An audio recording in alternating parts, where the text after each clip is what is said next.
या देवी सर्वभूतेषु शक्तिरूपेण संस्थिता नमस्तस्यै नमस्तस्यै नमस्तस्यै नमो नमः। जय माता दी दोस्तों, आज की इस वीडियो में हम दुर्गा सप्तशती की अध्याय 5, 6, 7 और 8 का पाठ करेंगे। तो आइए पाठ शुरू करते हैं। अध्याय 5 में हम देवताओं द्वारा देवी की स्तुति, चंड मुंड के मुख से अंबिका के रूप की प्रशंसा सुनकर शुंभ का उनके पास दूत भेजना और दूत का निराश लौटना के बारे में जानेंगे। ओम। इस उत्तर चरित्र के रुद्र ऋषि है, महासरस्वती देवता है, अनुष्टुप छंद है, भीमा शक्ति है, भामरी बीज है, सूर्य तत्व है और सामदेव स्वरूप है। महासरस्वती की प्रसन्नता के लिए उत्तर चरित्र के पाठ में इसका विनियोग किया जाता है, जो अपने कर्म कमलों में घंटा, शूल, हल, शंख, मूसल, चक्र, धनुष और बाण धारण करती है। शरद ऋतु के शोभा संपन्न चंद्रमा के समान जिनकी मनोहर कांति है, जो तीनों लोकों की आधारभूता और शुभ आदि दैत्यों का नाश करने वाली है, तथा गौरी के शरीर से जिनका प्रकट हुआ है, उन महासरस्वती देवी का मैं निरंतर भजन करता हूँ। ऋषि कहते हैं, पूर्व काल में शुंभ और निशुंभ नामक असुरों ने अपने बल के घमंड में आकर सचिपति इंद्र के हाथ के तीनों लोकों का राज्य और यज्ञ भाग छीन लिए। वे ही दोनों सूर्य, चंद्रमा, कुबेर, यम और वरुण के अधिकार का भी उपयोग करने लगे। वायु और अग्नि का कार्य भी वे ही करने लगे। उन दोनों ने सब देवताओं को अपमानित, राज्यभ्रष्ट, पराजित तथा अधिकारहीन करके स्वर्ग से निकाल दिया। उन दोनों महान असुरों से तिरस्कृत देवताओं ने अपराजिता देवी का स्मरण किया और सोचा, जगदम्बा ने हम लोगों को वर दिया था कि आपत्ति काल में स्मरण करने पर मैं तुम्हारी सब आपत्तियों का तत्काल नाश कर दूंगी।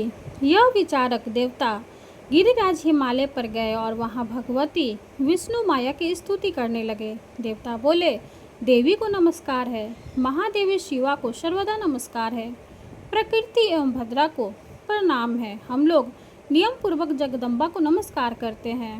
रौद्र को नमस्कार है, नित्या गौरी एवं धात्री को बारंबार नमस्कार है, ज्योत सन्माई, चंद्र रूपिणी एवं सुख स्वरूपा देवी को सतत प्रणाम है। शरणागतों का कल्याण करने वाली वृद्धि एवं सिद्धि रूपा देवी को हम बार बार नमस्कार करते हैं। नेत्रती राक्षसों की लक्ष्मी, राजाओं की लक्ष्मी तथा सर्वाणी शिवपत्नी स्वरूपा आप जगदम्बा को बार बार नमस्कार है।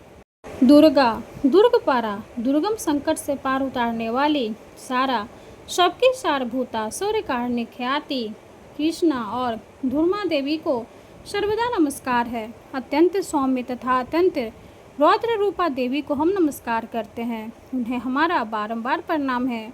जगत के आधारभूता कृति देवी को बारंबार नमस्कार है। जो देवी सब प्राणियों में विष्णु माया के नाम से कही जाती है, उनको नमस्कार, उनको नमस्कार, उनको बारंबार नमस्कार है। जो देवी सब प्राणियों में चेतना कहलाती है, उनको नमस्कार, उनको नमस्कार, उनको बारंबार नमस्कार है। जो देवी सब प्राणियों में बुद्धि रूप से स्थित है, उनको नमस्कार, उनको नमस्कार, उनको बारंबार नमस्कार है। जो देवी सब प्राणियों में निद्रा रूप से स्थित है, उनको नमस्कार, उनको नमस्कार, उनको बारंबार नमस्कार है। जो देवी सब प्राणियों में क्षुधा रूप से स्थित है, उनको नमस्कार, उनको नमस्कार, उनको बारंबार नमस्कार है। जो देवी सब प्राणियों में छाया रूप से स्थित है, उनको नमस्कार, उनको नमस्कार, उनको बारंबार नमस्कार है। जो देवी सब प्राणियों में शक्ति रूप से स्थित है, उनको नमस्कार, उनको नमस्कार, उनको बारंबार नमस्कार है। जो देवी सब प्राणियों में तृष्णा रूप से स्थित है, उनको नमस्कार, उनको नमस्कार, उनको बारंबार नमस्कार है। जो देवी सब प्राणियों में शांति क्षमा रूप से स्थित है, उनको नमस्कार, उनको नमस्कार, उनको बारंबार नमस्कार है। जो देवी सब प्राणियों में जाति रूप से स्थित है, उनको नमस्कार, उनको नमस्कार, उनको बारंबार नमस्कार है। जो देवी सब प्राणियों में लज्जा रूप से स्थित है, उनको नमस्कार, उनको नमस्कार, उनको बारंबार नमस्कार है। जो देवी सब प्राणियों में शांति रूप से स्थित है, उनको नमस्कार, उनको नमस्कार,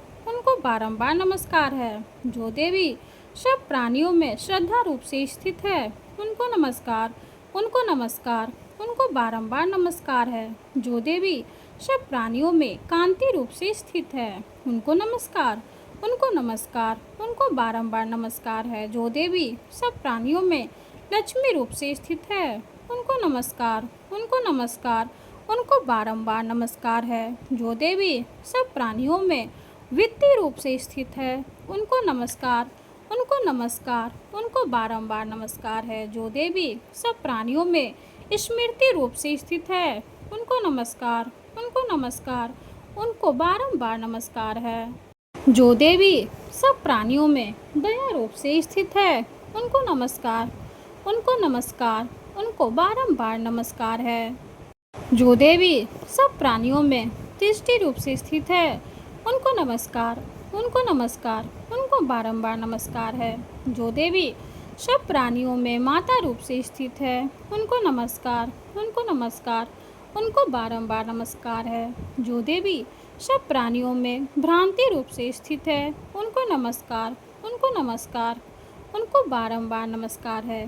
जो जीवों के इंद्रिय वर्ग की अधिष्ठात्री देवी एवं सब प्राणियों में सदा व्याप्त रहने वाली है, उन व्याप्ति देवी को बारंबार नमस्कार है। जो देवी चैतन्य रूप से इस संपूर्ण जगत को व्याप्त करके स्थित है, उनको नमस्कार, उनको नमस्कार, उनको बारंबार नमस्कार है। पूर्व काल में अपने अभीष्ट की प्राप्ति होने से देवताओं ने जिनकी स्तुति की तथा देवराज इंद्र ने बहुत दिनों तक जिनका सेवन किया, वह कल्याण की साधन भूताईश्वरी हमारा कल्याण और मंगल करे तथा सारी आपत्तियों का नाश कर डाले।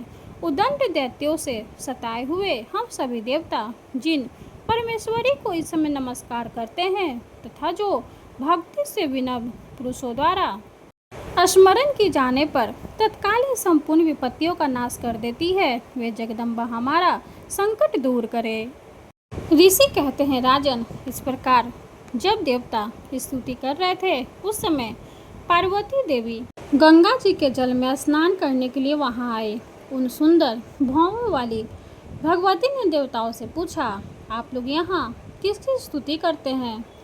तब उन्हीं के शरीर कोश से प्रकट हुए शिवा देवी बोली, शुभ दैत्य से तिरस्कृत और युद्ध में निशुम्भ से पराजित हो यहाँ एकत्रित हुए ये समस्त देवता यह मेरी ही स्तुति कर रहे हैं। पार्वती जी के शरीर कोश से अंबिका का प्रादुर्भाव हुआ था, इसलिए वे समस्त लोकों में कौशिकी कही जाती है। कौशिकी के प्रकट होने के बाद पार्वती देवी का शरीर काले रंग का हो गया, तब वे हिमालय पर रहने वाली कालिका देवी के नाम से विख्यात हुई।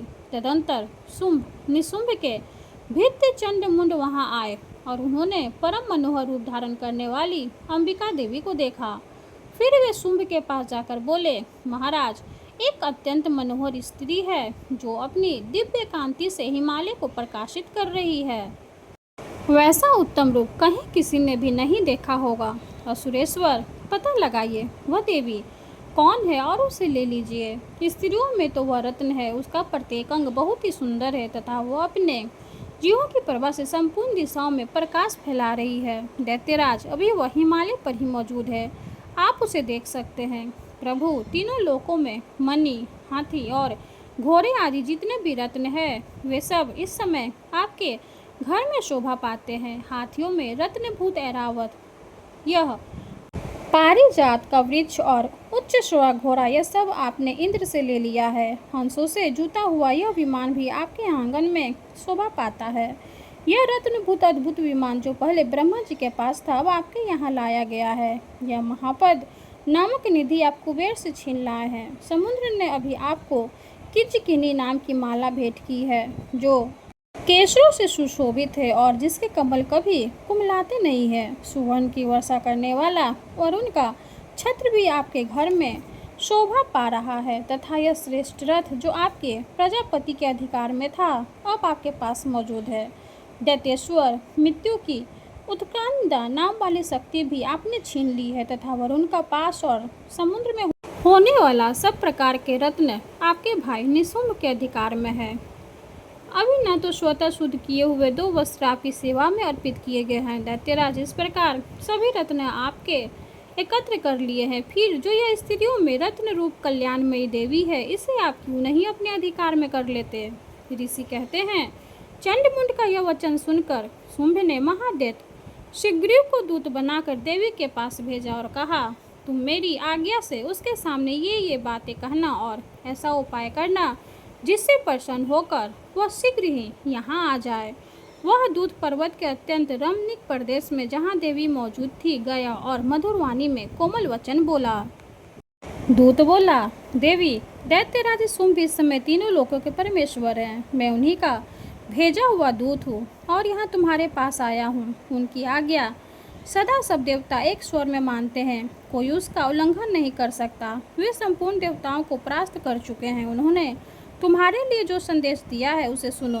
संपूर्ण त्रिलोकी मेरे अधिकार में है, देवता भी मेरी आज्ञा के अधीन चलते हैं। संपूर्ण यज्ञों के भागों को मैं ही पृथक पृथक भोगता हूँ। तीनों लोकों में जितने श्रेष्ठ रत्न हैं वे सब मेरे अधिकार में है। देवराज इंद्र का वाहन ऐरावत जो हाथियों में रत्न के समान है, मैंने छीन लिया है। क्षीर सागर का मंथन करने से जो अश्वरथ उच्च स्वभाव प्रकट हुआ था, उसे देवताओं ने मेरे पैरों पर पड़कर समर्पित किया है। सुंदरी, उनके सिवा और भी जितने रत्नभूत पदार्थ देवताओं, गंधर्वों और नागों के पास थे, वे सब मेरे ही पास आ गए हैं। देवी, हम लोग तुम्हें संसार की स्त्रियों में रत्न मानते हैं, अतः तुम हमारे पास आ जाओ, क्योंकि रत्नों का उपभोग करने वालों से हम ही हैं। चंचल कटाक्षों वाली सुंदरी, तुम मेरी या मेरे भाई महापराक्रमी शुंभ की सेवा में आ जाओ, क्योंकि तुम रत्न स्वरूपा हो। मेरा वरण करने से तुम्हें तुलना रहित महान ऐश्वर्य की प्राप्ति होगी। अपनी बुद्धि से यह विचार कर तुम मेरी पत्नी बन जाओ। ऋषि कहते हैं, दूत के यो कहने पर कल्याण में भगवती दुर्गा देवी जो इस जगत को धारण करती है, मन ही मन गंभीर भाव से मुस्कुराई और इस प्रकार बोली। देवी ने कहा, दूत, तुमने सत्य कहा है, इसमें तनिक भी मिथ्या नहीं है। शुंभ तीनों लोकों का स्वामी है और निशुंभ भी उसके समान पराक्रमी है, किंतु इस विषय में मैंने जो प्रतिज्ञा कर ली है उसे मिथ्या कैसे करूं। मैं अपनी अल्प बुद्धि के कारण पहले से जो प्रतिज्ञा कर रखी है उसे सुनो।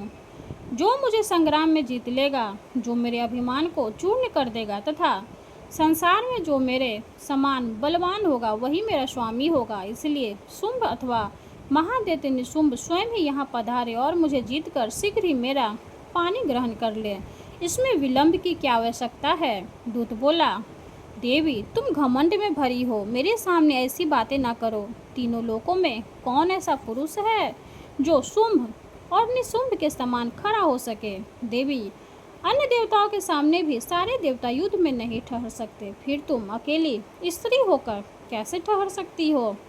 जिन शुंभ आदि दैत्यों के सामने इंद्र आदि सब देवता भी युद्ध में खड़ी नहीं हुए, उनके सामने तुम स्त्री होकर कैसे जाओगी। इसलिए तुम मेरे ही कहने से शुंभ निशुंभ के पास चली आओ। ऐसा करने से तुम्हारे गौरव की रक्षा होगी, अन्यथा जब वे केस पकड़कर घसीटेंगे तब तुम्हें अपनी प्रतिष्ठा खोकर जाना पड़ेगा।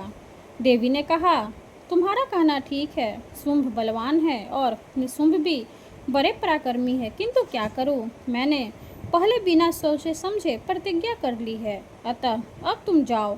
मैंने तुमसे जो कुछ कहा है वह सब दैत्यराज से आदर पूर्वक कहना, फिर वे जो उचित जान पड़े करे।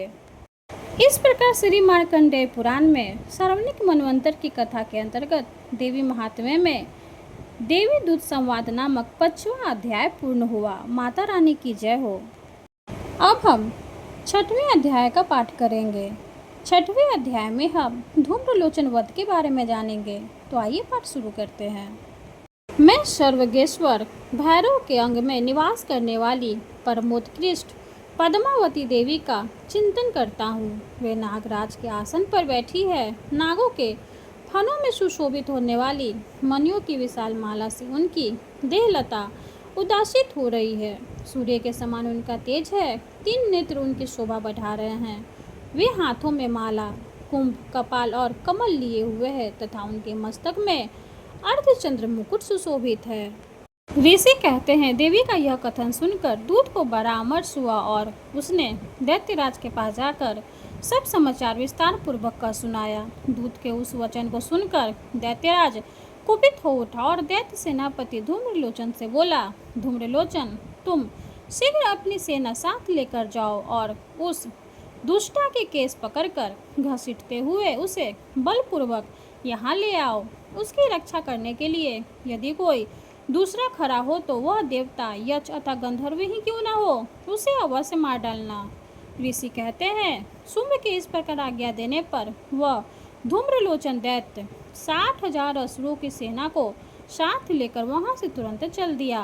वहां पहुंचकर उसने हिमालय पर रहने वाली देवी को देखा और ललकार कर कहा, अरे तू शुंभ निशुंभ के पास चल। यदि इस समय प्रसन्नतापूर्वक मेरे स्वामी के समीप नहीं चलेगी तो मैं बलपूर्वक झोंटा पकड़कर घसीटते हुए तुझे ले चलूंगा। देवी बोली, तुम्हें दैत्यों के राजा ने भेजा है, तुम स्वयं भी बलवान हो और तुम्हारे साथ विशाल सेना भी है। ऐसी दशा में यदि मुझे बलपूर्वक ले चलोगे तो मैं तुम्हारा क्या कर सकती हूँ। ऋषि कहते हैं देवी के योग कहने पर असुर धूम्रलोचन उनकी ओर दौड़ा। तब अंबिका ने हूँ शब्द के उच्चारण मात्र से उसे भस्म कर दिया। फिर तो क्रोध में भरी हुई दैत्यों की विशाल सेना और अंबिका ने एक दूसरे पर तीखे शायकों, शक्तियों तथा फरसों की वर्षा आरंभ की। इतने में ही देवी का वाहन सिंह क्रोध में भरकर भयंकर गर्जना करके गर्दन के बालों को हिलाता हुआ असुरों की सेना में कूद पड़ा। उसने कुछ दैत्यों को पंजों की मार से, कितनों को अपने जबरों से और कितने ही को महादैत्यों को पटक कर ओठ की डाढ़ों से घायल करके मार डाला। उस सिंह ने अपने नाखूनों से कितनों के पेट फाड़ डाले और थप्पड़ मारकर कितनों के सिर धड़ से अलग कर दिए, कितनों की भुजाएं और मस्तक काट डाले तथा अपनी गर्दन के बाल हिलाते हुए उसने दूसरे दैत्यों के पेट फाड़कर उनका रक्त चूस लिया। अत्यंत क्रोध में भरे हुए देवी के वाहन उस महाबली सिंह ने क्षण भर में ही असुरों की सारी सेना का संहार कर डाला। सुमिन ने जब सुना कि देवी ने धूम्रलोचन असुर को मार डाला तथा उसके सिंह ने सारी सेना का सफाया कर डाला, तब उस दैत्यराज को बड़ा क्रोध हुआ। उसका ओठ कांपने लगा। उसने चंड और मुंड नामक 2 महादैत्यों को आज्ञा दी, हे चंड और हे मुंड, तुम लोग बहुत ही सेना लेकर वहां जाओ। उस देवी के झोंटे पकड़कर अथवा उसे बांधकर शीघ्र यहाँ ले आओ। यदि इस प्रकार उसको लाने में संदेह हो तो युद्ध में सब प्रकार के अस्त्र शस्त्रों तथा समस्त आसुरी सेना का प्रयोग करके उसकी हत्या कर डालना। उस दुष्टा की हत्या होने तथा सिंह के भी मारे जाने पर उस अंबिका को बांधकर साथ ले शीघ्र ही लौटाना। इस प्रकार श्री मार्कंडेय पुराण में सार्वनिक मनवंतर की कथा के अंतर्गत देवी महात्म्य में धूम्रलोचन वध नामक 6वां अध्याय पूरा हुआ। माँ अंबिका की जय हो। अब हम अध्याय 7 का पाठ करेंगे। अध्याय 7 में हम चंड और मुंड के वध के बारे में जानेंगे। तो आइए पाठ शुरू करते हैं। मैं माता देवी का ध्यान करता हूँ। वे रत्न में सिंहासन पर बैठकर पढ़ते हुए तोते का मधुर शब्द सुन रही है। उनके शरीर का वर्ण श्याम है। वे अपना एक पैर कमल पर रखे हुए हैं और मस्तक पर अर्ध चंद्र धारण करती है तथा कहार पुष्पों की माला धारण किए वीणा बजाती है। उनके अंग में कसी हुई चोली शोभा पा रही है। वे लाल रंग की साड़ी पहने हाथ में शंख में पात्र लिए हुए हैं। उनके बदन पर मधु का हल्का हल्का प्रभाव जान पड़ता है और ललाट में बेंदी शोभा दे रही है। ऋषि कहते हैं तदंतर शुंभ की आज्ञा पाकर वे चंड मुंड आदि दैत्य चतुर्णी सेना के साथ अस्त्र शस्त्रों से सुसज्जित हो चल दिए। फिर गिरिराज हिमालय के सुवर्ण में ऊंचे शिखर पर पहुंचकर उन्होंने सिंह पर बैठी देवी को देखा। वे मंद मंद मुस्कुरा रही थी।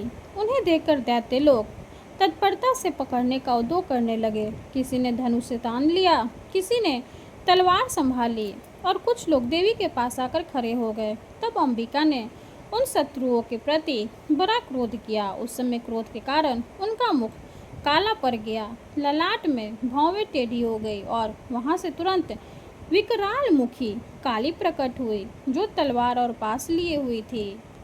वे विचित्र खरंग वांग धारण किए और चीते के चर्म की साड़ी पहने नर मुंडों की माला से विभूषित थी।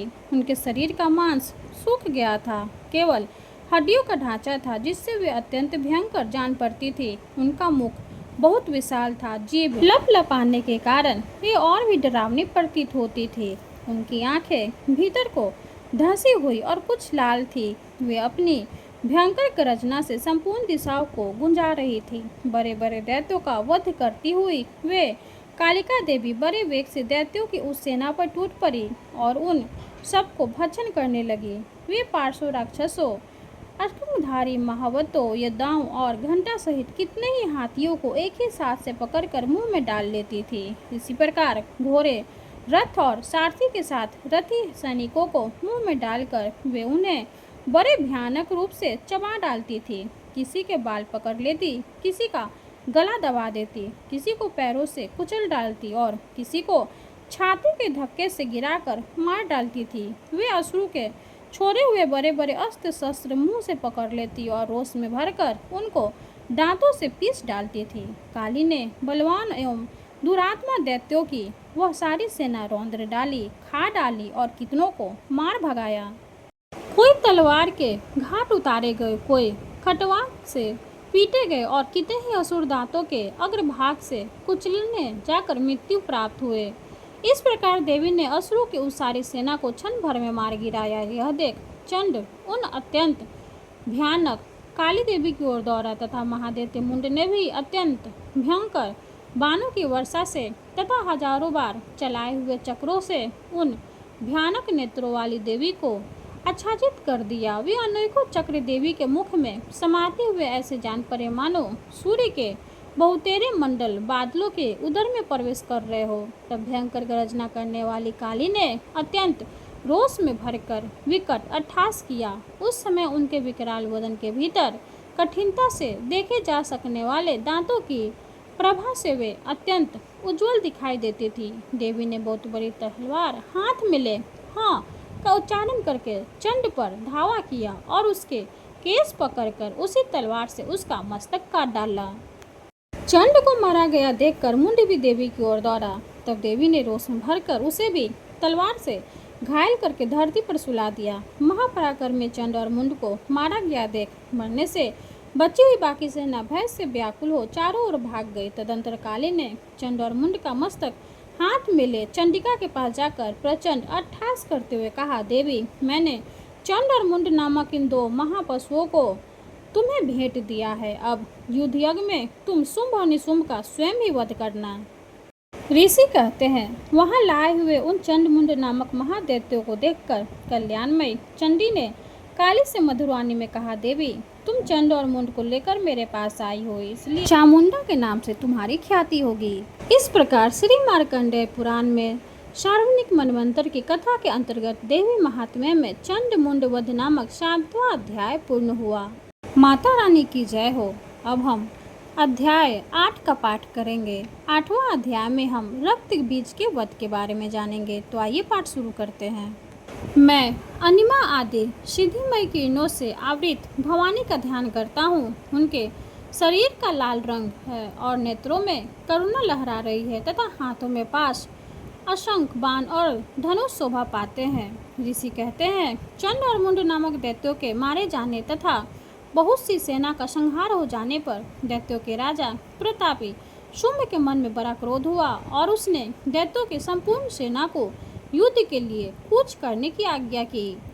वह बोला, आज उदयाधूत नाम के 86 दैत्य सेनापति अपनी सेनाओं के साथ युद्ध के लिए प्रस्थान करे। कंबू नाम वाले दैत्यों के 84 सेना नायक अपनी वाहिनी से घिरे हुए यात्रा करे। 50 कोटि वीर्य कुल के और 100 धौम्र कुल के असुर सेनापति मेरी आज्ञा से सेना सहित कूच करे। कालक, दोहद्र मौर्य और काल के असुर भी युद्ध के लिए तैयार हो मेरी आज्ञा से तुरंत प्रस्थान करे। भयानक शासन करने वाला असुर राज शुंभ इस प्रकार आज्ञा दे सहस्त्रों बड़ी बड़ी सेनाओं के साथ युद्ध के लिए प्रस्थित हुआ। उसकी अत्यंत भयंकर सेना आती देख चंडिका ने अपने धनुष की टंकार से पृथ्वी और आकाश के बीच का भाग गुंजा दिया। राजन, तदंतर देवी के सिंह ने भी बड़े जोर जोर से दहाड़ना आरंभ किया। फिर अंबिका ने घंटे के शब्द से उस ध्वनि को और भी बढ़ा दिया। धनुष की टंकार, सिंह की दहाड़ और घंटी की ध्वनि से संपूर्ण दिशाएं गूंज उठी। उस भयंकर शब्द से काली ने अपने विकराल मुख को और भी बढ़ा लिया तथा इस प्रकार से विजयी हुई। उस तुमुल नाद को सुनकर दैत्यों की सेनाओं ने चारों ओर से आकार चंडिका देवी, सिंह तथा काली देवी को क्रोधपूर्वक घेर लिया। राजन, इसी बीच में असुरों के विनाश तथा देवताओं के अभ्युदय के लिए ब्रह्मा, शिव, कार्तिकेय, विष्णु तथा इंद्र आदि देवों की शक्तियाँ जो अत्यंत पराक्रम और बल से संपन्न थी, उनके शरीरों से निकलकर उन्हीं के रूप में चंडिका देवी के पास गई।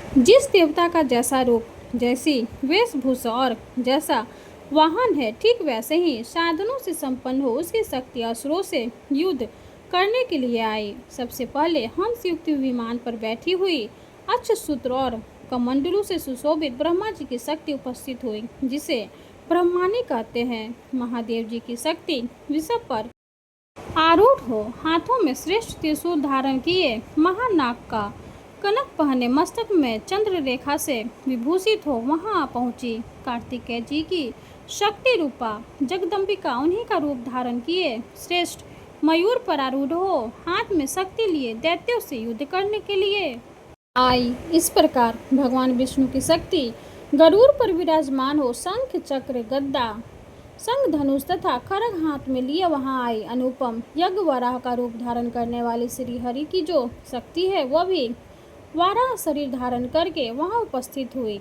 नाग सिंह शक्ति की निशी के समान शरीर धारण करने वहां आए। उसी गर्दन के बालों के झटकने से आकाश के तारे बिखर पड़ते थे। इसी प्रकार चंद्र की शक्ति व्रज हाथ में लिए गजराज रावत पर बैठ कर आए। उसके भी सहस्त्र नेत्र थे। इंद्र का जैसा रूप है वैसा ही उसका भी था। तदंतर उन देव शक्तियों से घिरे हुए महादेव जी ने चंडिका से कहा, मेरी प्रसन्नता के लिए तुम शीघ्र ही उन असुरों का संहार करो। तब देवी के शरीर से अत्यंत भयानक और परम उग्र चंडिका शक्ति प्रकट हुई, जो सैकड़ों गिद्दरियों की भांति आवाज करने लगी। उस अपराजिता देवी ने धूमिल जटा वाले महादेव जी से कहा, भगवान, आप शुंभ निशुंभ के पास दूत बनकर जाइए और उन अत्यंत गर्वीले दानव शुंभ एवं निशुंभ दोनों से कहिए, साथ ही उनके अतिरिक्त भी जो दानव युद्ध के लिए वहां उपस्थित हो, उनको भी यह संदेश दीजिए, दैत्यों, यदि तुम जीवित रहना चाहते हो तो पाताल को लौट जाओ, इंद्र को त्रिलोकी का राज्य मिल जाए और देवता यज्ञ भाग का उपभोग करे। यदि बल के घमंड में आकर तुम युद्ध की अभिलाषा रखते हो तो आओ, मेरे सिवाय योगिनियां तुम्हारे कच्चे मांस से तृप्त हो। चूंकि उस देवी ने भगवान शिव को दूत के कार्य में नियुक्त किया था, इसलिए वह शिवदूती के नाम से संसार में विख्यात हुए। वे महादेव की भगवान शिव के मुख से देवी के वचन सुनकर क्रोध में भर गए और जहाँ कात्यायनी विराजमान थी उस ओर बढ़े। तदंतर वे दैत्य अमरस में भरकर पहले ही देवी के ऊपर बाण, शक्ति और सृष्टि आदि अस्त्रों की वृष्टि करने लगे। तब देवी ने भी खेल खेल में ही धनुष की टंकार की और उससे छोड़े हुए बड़े बड़े बाणों द्वारा दैत्यों के चलाए हुए बाण, शूल, शक्ति और फरसों को काट डाला।